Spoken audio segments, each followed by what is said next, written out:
Hi, I want to talk to you today about the nature of moral dilemmas. There are people who think that ethics is really in your self-interest. Honesty is the best policy, for example, that it's always in your interest to be virtuous. Actually, that strikes most people as rather simplistic, unless of course you have in mind something like Plato's view that's a deep view about the nature of the soul and the nature of the relationship between virtue and happiness. But apart from that, it looks naive. It appears, at least, that there can be things that are in your self-interest, that are unethical, that you could get away with, but nevertheless, it's a bad thing for you to do it. There are other things, to look at the flip side, that seem ethically required, but are not in your self-interest, that are to your disadvantage. I think most people learn this in elementary school, when something goes wrong in the class, and the teacher says, "Now listen, I want to know who did that, and they're looking for a confession. It might be that the ethical thing to do is confess, but by the end of second grade, people have generally learned never confess. Okay, it's not worth it. And so if we start thinking about those questions, we realize, yeah, it's a complicated issue. We can distinguish what you ought to do from an ethical point of view from what you ought to do legally, what you ought to do according to a variety of social norms, what you ought to do according to your own self-interest, prudentially. All of those things can come into conflict. But then we can ask what you should do, all things considered, not only from an ethical point of view, taking into account all the ethical considerations, but taking into account the law, taking into account social expectations and norms, taking into account your own self-interest. What should you, bottom line, do? And it might be that that's always the ethical thing, but not necessarily. In some people's view, yes, ethics takes precedence over everything else. So to ask what you ought to do ethically and what you ought to do all things considered just come to the same thing. But from another point of view, you might say there could be cases where we could have what Kierkegaard referred to as a teleological suspension of the ethical, where it looks like there is something else that actually takes precedence, not over this or that ethical consideration, but over ethics entirely. In Kierkegaard's example, it is actually a command from God. But maybe there could be other things. Maybe there are cases, like that second grade case I had in mind, where the ethical thing is to confess, but actually, all things considered, you shouldn't do it. It is not worth it. And there might be other cases where ethically it would be better to do this, but that's against the law, and the law in this case had better take precedence. So, in general, I want to not predispose us to thinking that ethics always has to win. Maybe it does, maybe it doesn't. But what I'm going to be focusing on today mostly is not that kind of conflict between ethics and something else. I'm going to look at problems that arise within ethics itself, ethical dilemmas, where we're really not sure, even from an ethical point of view, what we ought to do. There can be a question of uncertainty or a lack of information. But it can be that ethical constraints themselves conflict, that ethics seems to give us different bits of advice depending on what we look at. Now, how can that come about? Well, in a wide variety of ways. And so let's start by considering some of them. There are three basic questions in ethics from my point of view. What should I do? What kind of person should I be? And how do I decide? In addition to those general ethical questions, we have considerations that are based on my own specific roles.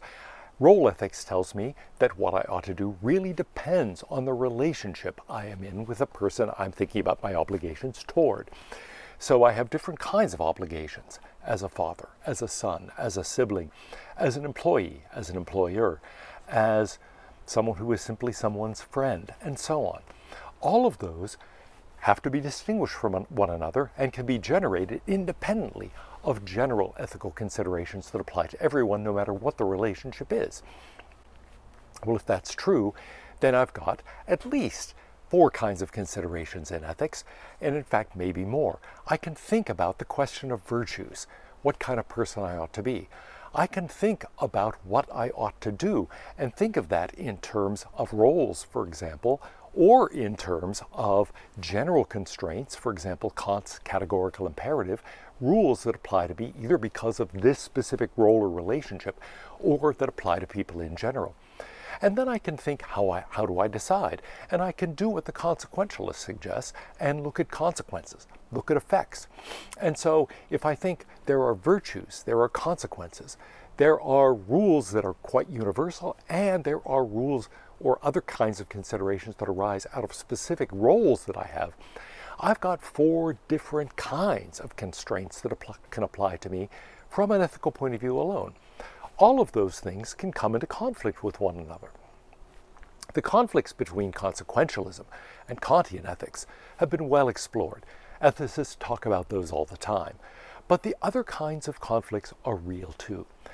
I can have a role that forces me to act in a way that isn't very virtuous, or that seems to actually violate general considerations, that requires making an exception for someone or using someone else. I can be in a position of having a role that makes me choose something that is not something that has the best consequences overall. So all of those kinds of conflicts seem to be possible.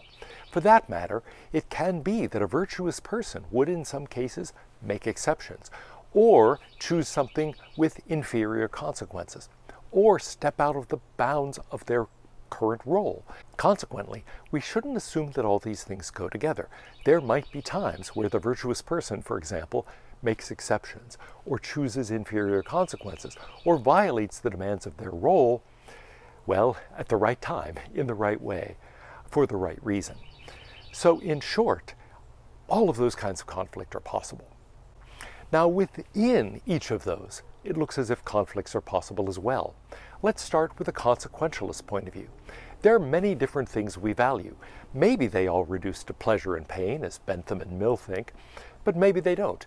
And even if they do, maybe pleasure and pain aren't really the same type of thing at all. Maybe that's already 2 kinds of constraints that can come into conflict with one another.